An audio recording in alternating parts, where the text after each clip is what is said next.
Depreciation. इसमें सबसे पहले नोट करें जी रिटर्न ऑन इन्वेस्टमेंट, ROI।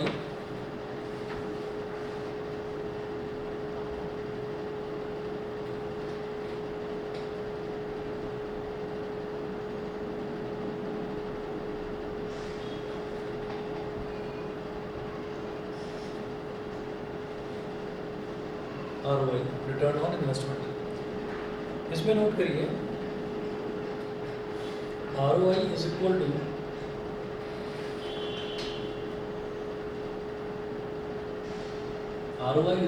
आप खुद में भी देखेंगे दो फॉर्मूले लिखे हुए हैं, नेट प्रॉफिट और लॉस, नेट प्रॉफिट और loss upon cost of investment. तो ये नोट कर लो। दूसरा लिखो ROI is equal to current value of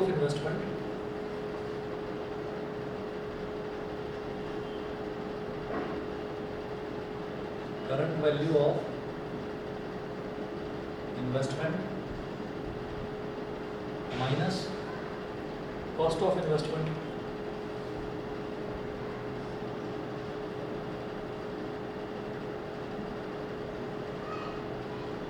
current value of investment minus cost of investment upon cost of investment.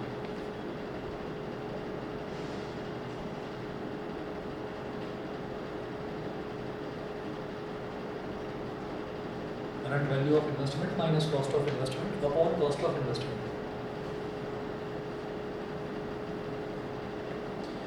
ठीक है। इसके बाद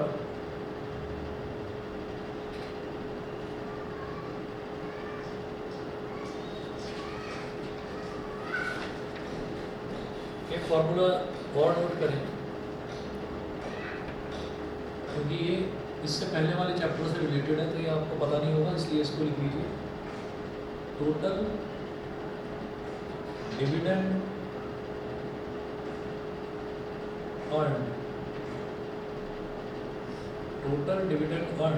is equal to number of shares into rate of dividend, number of shares into rate of dividend,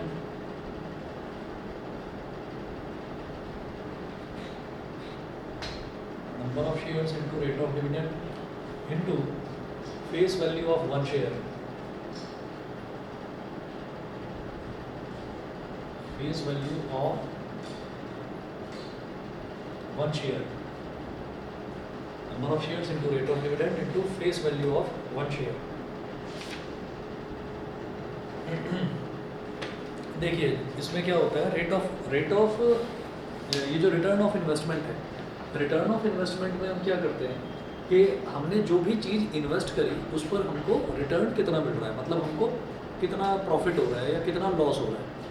अच्छा, अब वो ऐसे है कि अगर मान लीजिए कोई 10 रुपये की चीज़ है वो हमने 15 में बेच दी तो हम ये जानते हैं कि अरे भाई प्रॉफिट हो गया 5 रुपये का। 10 रुपये की चीज़ है वो हमने 5 रुपये में बेच दी तो इसका मतलब क्या है कि हमको 5 रुपये का लॉस हो गया। तो अगर मेरे पास प्रॉफिट है या लॉस है, ये बिल्कुल सिंपल वो वाली चीज़ है जो आपने सेलिंग प्राइस कॉस्ट प्राइस करा था कि अगर मान लीजिए मेरे पास सेलिंग प्राइस है और कॉस्ट प्राइस है तो मैं selling price minus cost price करके अपना प्रॉफिट या लॉस निकाल सकता हूँ। लॉस कब होगा, जब कॉस्ट प्राइस सेलिंग प्राइस से ज़्यादा होगा तब मुझे लॉस होगा। तो हम प्रॉफिट या लॉस निकाल सकते हैं profit upon cost of investment, मतलब जितने में आपने वो चीज़ खरीदी थी। भाई कोई भी जो रिटेलर है वो सामान पहले खरीदता है, अपनी दुकान में रखता है, फिर उसको बेचता है, ठीक। तो इसी तरीके से कॉस्ट ऑफ इन्वेस्टमेंट क्या हो गया, ये एक तरह से आपका कॉस्ट प्राइस हो गया। यहाँ पर ये टर्म्स अलग क्यों यूज़ करी गई है, कॉस्ट ऑफ इन्वेस्टमेंट क्यों करा गया, क्योंकि यहाँ जो आप क्वेश्चंस देखेंगे वो क्वेश्चंस होंगे या तो म्यूचुअल फंड पर या फिर होंगे आपके शेयर्स पर, ठीक है, या फिर किसी और तरीके का इन्वेस्टमेंट हो गया कि किसी ने उसमें क्वेश्चंस ऐसे भी आएंगे कि किसी ने कोई पॉलिसी परचेज़ करी है, किसी ने कोई बॉन्ड परचेज़ करा है। तो ये पॉलिसीज़ और बॉन्ड्स जो हैं ये एक इन्वेस्टमेंट का तरीका है। जैसे अगर आपके पास 100 रुपये हैं और वो आपने अकाउंट में डिपॉजिट करा दिए, तो ज़्यादातर जो सेविंग्स बैंक अकाउंट है उसमें 2% या 2.5% का रेट ऑफ इंटरेस्ट मिलता है, ठीक है, रेट ऑफ इंटरेस्ट। तो रेट ऑफ इंटरेस्ट से ये समझ में आता है कि अगर मेरे पास 100 रुपये तो उसका 2.5% कितना हो गया, 2.5 रुपये।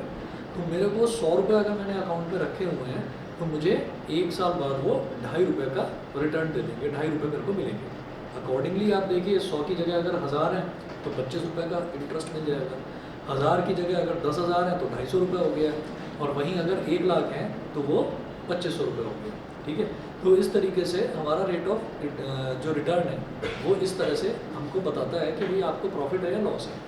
तो कुछ लोग क्या करते हैं कि शेयर्स में पैसा डाल देते हैं कि शेयर्स का क्या है, सब कुछ मार्केट से रिलेटेड है। फॉर एग्जांपल कि अगर जो मैंने जो चीज़ देखी है, जो मैंने ऑब्जर्व करी है, वो चीज़ मैं आपको बता रहा हूँ कि जब मैं एक स्टूडेंट था, और आप लोग जो हैं, आप लोग अपने टाइम का जो ये टाइम चल रहा है 2022 वाला, आप लोग जानते होंगे जो यंगस्टर्स होते हैं, तो कोई 11th में, कोई 12th में या फिर कॉलेज गोइंग स्टूडेंट्स हैं, तो शायद आजकल लोगों जो बच्चे हैं उनको सबको ये स्कूटी बड़ी पसंद है, स्कूटी ले लेते हैं और स्कूटी चलाते हैं कि भाई मुझे एक जगह से दूसरी जगह तक जाने में कन्वीनियंट है।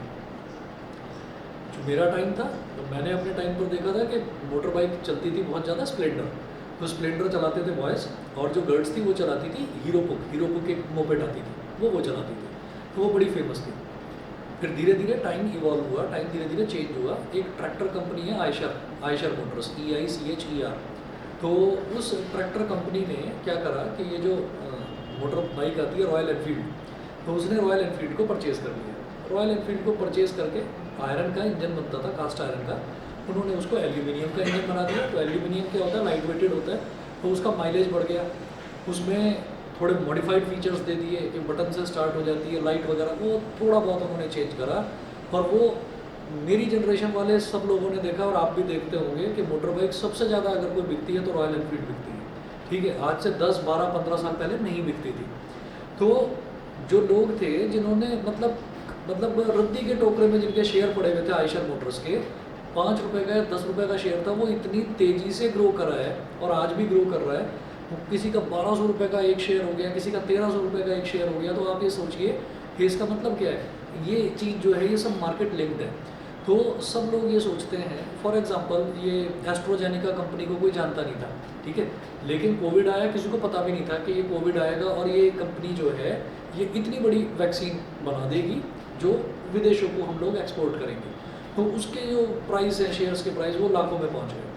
तो ये जो हम ये चैप्टर करेंगे, इस चैप्टर में बार बार हम इन्वेस्टमेंट की बात करेंगे। तो इन्वेस्टमेंट वो है जो पैसा मैंने किसी शेयर को परचेज़ करने में डाला, और डिविडेंड वो है जो मुझे उस पर प्रॉफिट हुआ। तो शेयर के केस में जो प्रॉफिट होता है उसको हम डिविडेंड बोल देते हैं, ठीक है। लॉस को लॉस ही बोलते हैं, लॉस को लॉस ही बोलते हैं, लॉस के लिए कोई नई टर्म नहीं है। अच्छा, एक टर्म हम और देखेंगे, वो मैं लिखवा नहीं रहा हूँ, उसको आप ऐसे ही समझिए। हम ये कहते हैं, दो टर्म्स होती हैं, एक होती है फेस वैल्यू और एक होती है मार्केट वैल्यू। फेस वैल्यू क्या है? फेस वैल्यू ये है, यार ये बच्चा जो है ना, इसकी शक्ल से बड़ा इंटेलिजेंट लग रहा है, ठीक है, तो उसकी फेस वैल्यू हो गई इंटेलिजेंट पर्सन। ये भी रिजल्ट आया तो रिजल्ट में फेल हो गया, यार तेरी मार्केट वैल्यू तो कुछ है नहीं, तो वो हो गई उसकी मार्केट वैल्यू।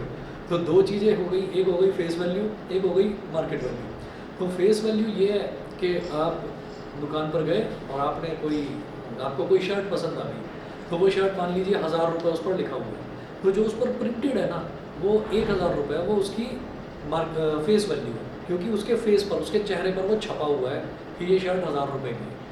लेकिन हम लेने गए और लोगों ने देखा, कह रहे नहीं यार मज़ा नहीं आ रहा, शर्ट देखने में उतनी अच्छी लग रही है, पहनकर अच्छी नहीं लग रही है, ठीक है। तो एक आदमी ने कहा नहीं, मैं नहीं देखा, दूसरे ने देखा। तो ऐसी रिपोर्ट्स जो हैं वो अलग अलग शोरूम से कलेक्ट करी गई। कलेक्ट करने के बाद में फिर आप ये देखते हैं कि एक सीज़न जब बीत जाता है तो हर सीज़न में नया कलेक्शन आता है कपड़ों का। तो जैसे सीज़न ख़त्म होने वाला होता है कि शर्ट है, अब इसका सीज़न या इसका फैशन हो सकता है अगली गर्मियों में ना रहे। गर्मियों में लोग ज़्यादा शर्ट्स पहनते हैं, सर्दियों में स्वेट शर्ट्स चलती हैं, स्वेटर्स चलते हैं। तो वो क्या करते हैं, वो सेल लगा देते हैं, सेल में डिस्काउंटेड प्राइस होते हैं। तो जो प्राइस घटने के बाद जो मिलता है, that is called market value. Face value market value से ज़्यादातर केसेस में, 90% केसेस में फेस वैल्यू ज़्यादा ही होती है। हर चीज़ पर थोड़ा बहुत डिस्काउंट मिलता है, हर कंट्री में मिलता है, सब जगह मिलता है। तो हमने दो चीज़ें देखी, एक तो डिविडेंड क्या होगा, शेयर्स में या म्यूचुअल फंड में या किसी परपेचुइटी बॉन्ड में, उसमें आपने इन्वेस्ट कर दिया। ये टर्म्स हैं, बस ये टर्म्स याद रखिएगा, ठीक है। तो इनमें कहीं पर भी आपने इन्वेस्ट करा तो उस पर जो आपको प्रॉफिट होता है, that is called dividend. Loss को लॉस ही बोलते हैं। दूसरी चीज़ कि एक चीज़ होती है फेस वैल्यू, जो किसी भी प्रोडक्ट पर लिखा हुआ है, उसके चेहरे पर लिखा हुआ है, that is called face value. और जो हम खरीदने जाएंगे तो जो खरीदेंगे तो जितने की वो मिलेगी, that is called market value. ये दो चीज़ें होती हैं। फिर अगर मुझे टोटल डिविडेंड अर्न निकालना है कि मैंने शेयर्स में पैसा डाला और मेरे को कितना प्रॉफिट हुआ, कितना डिविडेंड मेरे को मिला, that is number of shares multiplied by rate of dividend. Rate of dividend दे रखा होता है कि भाई ये वाला जो शेयर है ना, इसका प्राइस तो 50% बढ़ गया, ठीक है, तो 50% क्या हो गया उसका रेट ऑफ डिविडेंड। तो 50% अगर कहीं पर आएगा तो मैं 50/100 लिखूँगा, ठीक है।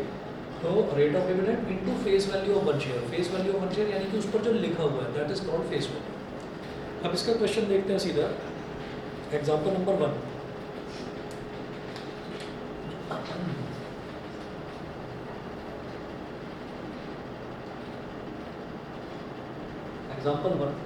एग्जाम्पल वन में क्या है, इसमें लिखा हुआ है, देखिएगा,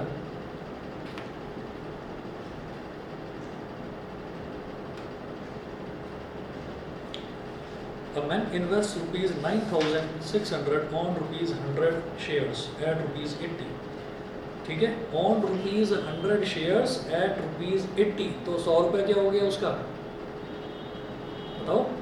a man invest rupees 9,600 on rupees 100 shares at rupees 80, 100 रुपये का शेयर है जो उस पर लिखा हुआ है, यानी कि फेस वैल्यू 100 रुपये, और ख़रीदता कितने पर है, वो 80 रुपये पर। तो इसका मतलब ये क्या हो गई उसकी मार्केट वैल्यू, ठीक है। If the company page 18% dividend, 18% dividend का मतलब क्या है, रेट ऑफ डिविडेंड आ गया 18%, ठीक है। एंड वो बोल रहे हैं find his rate of return, हमको रेट ऑफ रिटर्न बताना है। तो रेट ऑफ रिटर्न का मतलब क्या है कि जैसे कि रिटर्न ऑन इन्वेस्टमेंट है, तो रिटर्न ऑन इन्वेस्टमेंट क्या है, अगर प्रॉफिट है तो प्रॉफिट या लॉस की अगर मैं बात करूँ तो ये किस में आएगा, रुपए में, कितने रुपए का प्रॉफिट हो रहा है। कॉस्ट ऑफ इन्वेस्टमेंट ये क्या आएगा, ये भी रुपए में आएगा। तो इसका मतलब rate on return on investment is a ratio, क्योंकि ऊपर भी प्राइस लिखा हुआ है और नीचे भी प्राइस है, ऊपर भी रुपए में है, ऊपर की भी यूनिट रुपीज़ है, नीचे की भी यूनिट रुपीज़ है, रुपीज़ से रुपये कट जाएगा तो it will be a ratio. उस रेशो में अगर आपने 100 को मल्टीप्लाई कर दिया तो रेट ऑफ रिटर्न हो गया। तो रिटर्न ऑन इन्वेस्टमेंट को 100 से मल्टीप्लाई कर दो तो वो आपका रेट ऑफ रिटर्न हो जाता है, सीधा सीधा, ठीक है। तो अब मेरे को इसमें क्या करना होगा, सबसे पहले मैं निकालूंगा नंबर ऑफ शेयर्स बॉट। भाई 9,600 रुपये उस आदमी ने इन्वेस्ट कर दिए, 80 रुपये का एक शेयर उसने खरीदा, ठीक है। तो हम क्या कहेंगे, number of shares bought is equal to cost of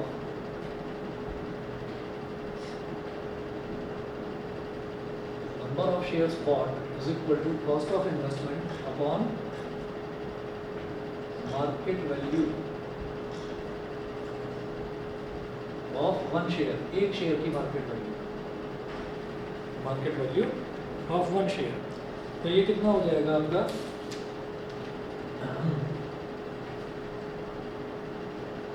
cost of investment था 9,600 रुपये, market value of one share is 80 rupees, 12 8 96, 120 आ गया।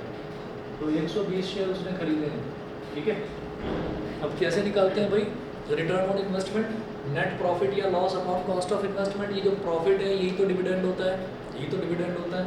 तो आप टोटल डिविडेंड अर्न निकाल लो। अच्छा, कई बार ऐसा लगता है कि भाई लॉस का भी क्वेश्चन है क्या, तो जनरली क्वेश्चन जो है प्रॉफिट के ही आएंगे शेयर्स में, लॉस वाले क्वेश्चन नहीं आएंगे, ठीक। तो total dividend earn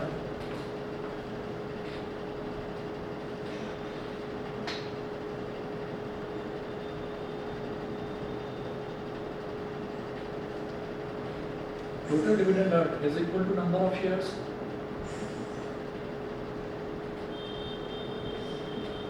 into rate of dividend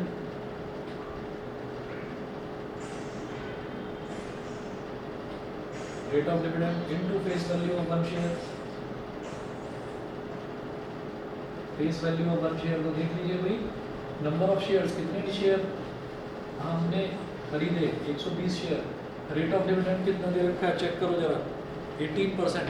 18% का मतलब क्या हो गया, 18/100। फेस वैल्यू 100 रुपये का था एक शेयर, जो 80 रुपये में खरीदा उसने, डिस्काउंट मिला उसको, 2 0 से 2 0 कैंसिल आउट हो गए। मल्टीप्लाई करिए, 12 8 96, 9 कैरी आ गया, 12 1 12 और 21 2160 एक जीरो लगाओ बस 2160 टोटल डिविडेंड अर्न, इसका मतलब ये उसका प्रॉफिट हो गया। Profit upon cost of investment कर दो तो रिटर्न ऑन इन्वेस्टमेंट आ जाएगा, मल्टीप्लाइड बाई 100 कर दो, रेट ऑफ रिटर्न आ जाएगा। ठीक है ना भाई, प्रॉफिट ये डिविडेंड उसने इतना कमाया, उसने डिविडेंड तो ये प्रॉफिट हो गया ना उसका। पैसा लगाया कितना था 9600, 9600 पर इतना कमाया, मतलब 9600 तो वापस आए ही आए, साथ में 2160 रुपये का प्रॉफिट आया, ये आया। तो आप क्या कहेंगे, rate of return is equal to ROI into 100, return on investment into 100, यानी कि आपका डिविडेंड, शॉर्ट में लिख रहा हूँ, डिविडेंड अपॉन इन्वेस्टमेंट, जो कमाया दैट इज डिविडेंड और जो लगाया that is investment, multiplied by 100।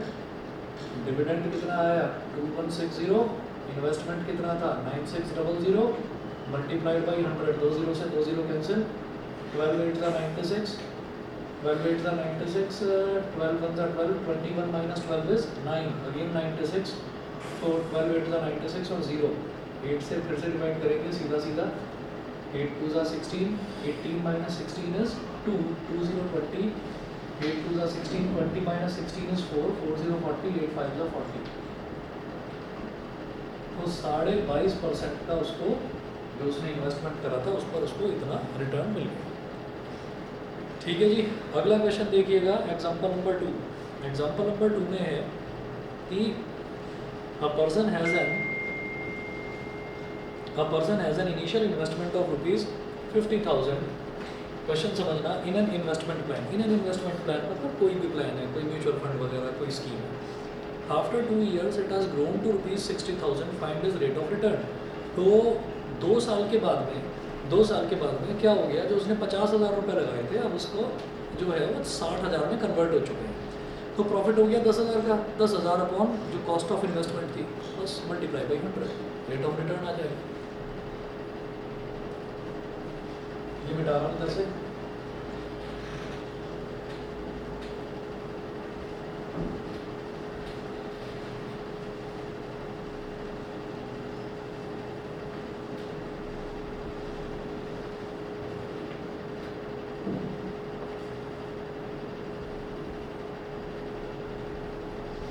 Example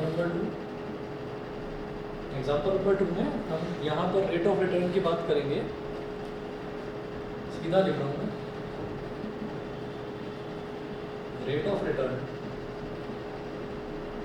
is equal to dividend upon investment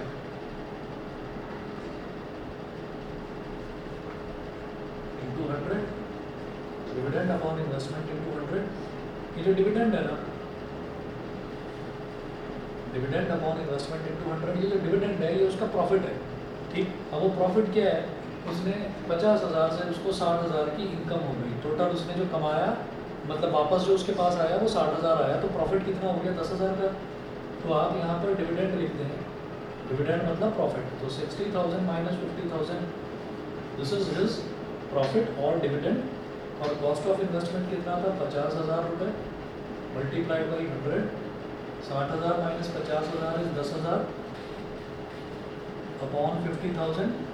ठीक है, ये 4 0 से ये 4 0 कैंसिल आउट हो गए, इंटू 100, 5 20 100 इज इक्वल टू 20%। तो इनको दो साल में 20% का फ़ायदा हो गया। ठीक है, उसके बाद देखिएगा रेट ऑफ रिटर्न जो है, रेट ऑफ रिटर्न निकालने का एक और फॉर्मूला होता है, वो नोट करें, यहाँ पर लिखिएगा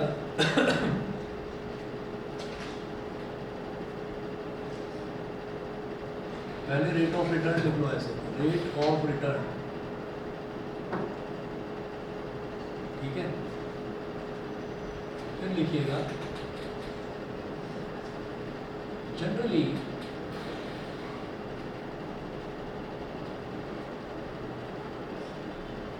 rate of return is calculated as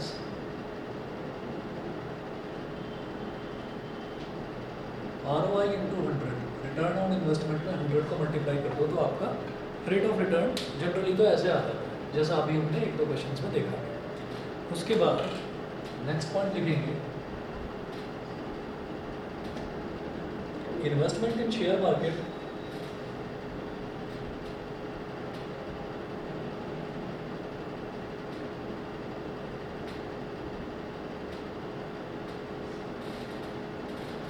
investment in share market involves the receipt of dividends, involves RECEI, involves the, इसको receipt बोलते हैं, वैसे receipt लिखते हैं लेकिन बोला जाता है receipt, involves the receipt of dividends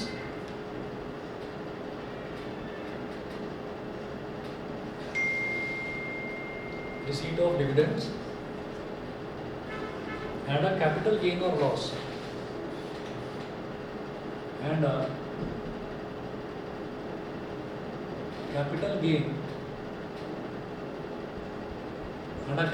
or loss.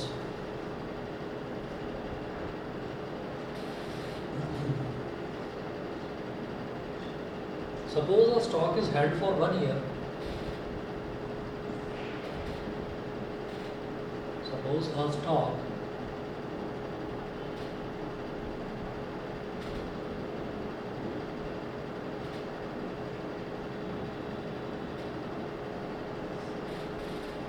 a stock is held for 1 year, comma, then the rate of return can be calculated as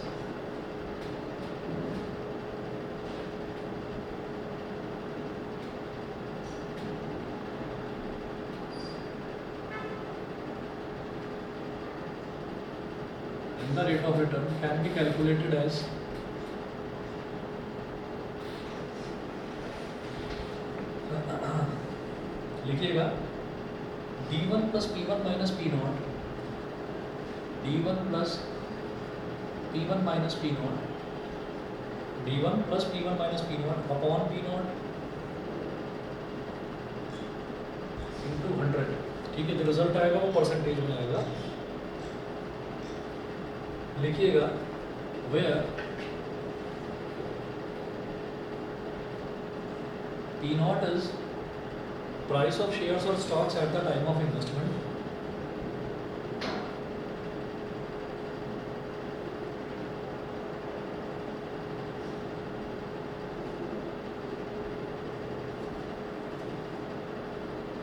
price of shares or stocks at the time of investment,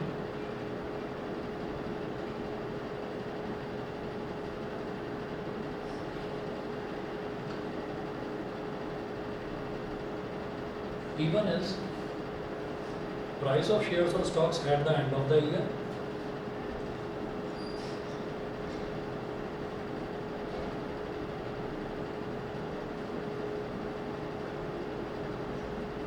at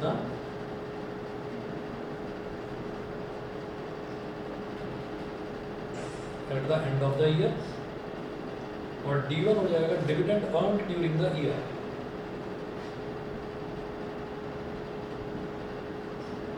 Dividend earned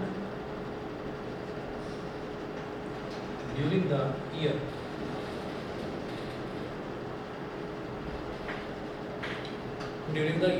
अब ये क्या है, ये जो rate of return है ये भी आप ये समझ लीजिए ये भी यही है, ROI इंटू 100 बिल्कुल सेम है। इसमें क्या है कि कुछ कंपनीज़ को ऐसा होता है, जैसे मान लीजिए हम रिलायंस की बात करते हैं, तो रिलायंस की जो शुरुआत हुई थी वो शुरुआत इस तरह से हुई थी, जो धीरूभाई अंबानी था, तो धीरूभाई अंबानी ने वो पहले दुबई में पेट्रोल वगैरह भरता था, पेट्रोल पंप पर कोई बहुत ज़्यादा ऐसा नहीं था कि बहुत ज़्यादा मतलब पैसे वाला रहा हो शुरुआत से। अब वहाँ से वो वापस गुजरात आया और गुजरात में उसने अपना कपड़े का बिज़नेस शुरू करा था। कपड़े का बिज़नेस भी ऐसे करता था कि एक दुकान से कपड़ा लेकर आया और दूसरी दुकान पर उसने बेच दिया। अब इसने क्या करा, इसने ही यही एक ऐसा आदमी था, अंबानी ऐसे ही अंबानी नहीं बन गया, यही एक ऐसा आदमी था जिसने ये दिमाग लगाया कि पॉपुलेशन इंडिया में बहुत ज़्यादा है, अगर हर आदमी 2-2 रुपये 3-3 रुपये भी अगर कंट्रीब्यूट कर दे मेरे को, तो मेरे को उतना पैसा मिल जाएगा जितने में मैं अपना कारखाना अपनी फैक्ट्री चालू कर सकूँ। तो उसको ये दिखाई दे रहा था कि कपड़ा मैं बनाना चाहता हूँ, क्योंकि उसको फ़ायदा नज़र नहीं आ रहा था, उसका दिमाग थोड़ा आगे तक की सोचता था। तो उसको लगता था कि अगर मैं मैन्युफैक्चरिंग शुरू कर दूँ तो मुझे बड़ा प्रॉफिट होगा। तो इंडिया में जो इन्वेस्टमेंट का कॉन्सेप्ट है ये धीरू भाई अंबानी ने स्टार्ट करा। तो उसमें उसने ये कहा था कि अगर आपके पास 50 रुपये भी हैं तो पब्लिक को इकट्ठा करा था, अनाउंसमेंट करवाया था कि भाई कुछ आपसे बात करनी है। तो पब्लिकली उसने, जैसे नेता लोग बुलाते हैं ऐसे ही पब्लिकली उसने सबको बुलाया था, माइक अरेंज करा था, बहुत छोटी सी मीटिंग थी। तो हर आदमी से कहा था कि आप 10 रुपये इन्वेस्ट कर दो। आप ये सोच लो कि आपको कुछ भी प्रॉफिट नहीं मिलेगा इसमें। आप ये सोच लो कि आप एक गरीब को 10 रुपये दान कर दो, आप 10 रुपये इन्वेस्ट कर दो, और मैं 10 रुपये पर भी आपको एक कागज़ पर लिख कर दूंगा कि ये शेयर मैंने आपको दे दिया। इसका मतलब क्या है? उसने बोला कि अगर मेरे को 100 रुपये में टोटल इन्वेस्ट करता हूँ और 100 रुपये पर मेरे को 150 बनते हैं, तो 10 रुपये के हिसाब से आपका जितना शेयर बनेगा मैं सब में बांटूंगा। तो उसने सब में वो शेयर बांटना शुरू करा। That share is called dividend. तो वो तो डिविडेंड हो गया। तो धीरे धीरे करके कंपनी उसकी ग्रो कर गई, क्योंकि उसके दिमाग में था आइडिया कि मुझे बनाना क्या है। उसने कपड़ा बनाना शुरू करा, और पॉलिस्टर का जो मार्केट था वो इंडिया के लिए बिल्कुल नया था, और कॉटन से कंट्री जो है वो शिफ्ट कर रहा था पॉलिस्टर की तरफ। ठीक है, तो पॉलिस्टर की जनरली साड़ियाँ वगैरह जो है ये बहुत बनती हैं। आजकल तो शायद कम यूज़ होता है, लेकिन एक टाइम था जब यूज़ होता था बहुत ज़्यादा। तो वहाँ से ये कॉन्सेप्ट आया कि लोगों ने डिविडेंड बांटना शुरू करा। डिविडेंड मतलब कि भाई आपने मेरी उस टाइम मदद करी थी जिस टाइम मेरे पास कुछ भी नहीं था, आपने मेरी उस टाइम मदद करी थी, तो ये जो डिविडेंड है this is a return gift from my side, कि ये डिविडेंड तो मैं आपको दूंगा ही दूंगा। ठीक है, इतना कर दिया। उसके बाद क्या कहानी होती है? उसके बाद उसने कहा कि उसके बाद अगर आप अपना शेयर बेचना चाहते हो तो आपने शुरुआत में वो ₹3 का खरीदा, 10 रुपये का आपने शेयर खरीदा। शेयर क्या है? एक पर्चा है जिस पर मैंने लिख कर दे दिया, मैंने अपनी गारंटी दे दी कि जब तुम्हें ज़रूरत होगी, साल के बीच में भी ज़रूरत होगी, तो तुम अपना पर्चा मुझे वापस करो और अपने 10 रुपये जो है वो ले जाओ मेरे से। ठीक है, लगाए रखोगे तो at the end of the year मैं कुछ ना कुछ रिटर्न दूंगा। दैट रिटर्न इज हाँ, बीच में से लेंगे तो उसका भी शायद कुछ होते हैं उसकी भी कंडीशंस कि इतना पैसा मिलेगा या उतना मिलेगा। तो P1 माइनस P0 क्या हो गया? P0 हो गया कि इनिशियली आपने इतना पैसा लगाया था, 1 साल बाद आपको इतना पैसा मिलने लगा, तो ये आपका प्रॉफिट हो गया। ठीक है, और डिविडेंड कंपनी आपको दे रही है, तो कुल मिलाकर ये आपका प्रॉफिट हुआ। ये भी तो एक तरह से प्रॉफिट है जो कंपनी आपको दे रही है। तो टोटल प्रॉफिट अपॉन इनिशियली आपने क्या पैसा लगाया, तो ये वही हो गया कि आपका dividend upon cost of investment multiplied by 100। तो डिविडेंड में बस P1 माइनस P0 और ऐड हुआ है। ठीक, ये है, इतना नोट करिए, बाकी कल कराता हूँ। जो ये एक्सरसाइज है ना 14.1, ये इसी पर बेस्ड है। तो अगर चाहो तो कुछ एक क्वेश्चन ट्राई कर लेना, नहीं तो मैं कल करा। ठीक है, कल तो स्कूल जाना होगा? नहीं जा रहे तुम भी नहीं जा रहे। देवशी कल स्कूल है क्या? यस सर, मेरा कल प्रैक्टिकल है। ठीक है, तो कल भी वही आ जाओगे 2 बजे तक वापस? हाँ सर, 2 बजे। कल 2:30 का रख कर देखें एक बार, है ना? कल एक बार रख कर देखते हैं। 2:30 या 2:40 टाइम होगा, मैं व्हाट्सएप कर दूंगा आपको। ठीक है, ओके सर, चलिए, ओके थैंक यू। ओके।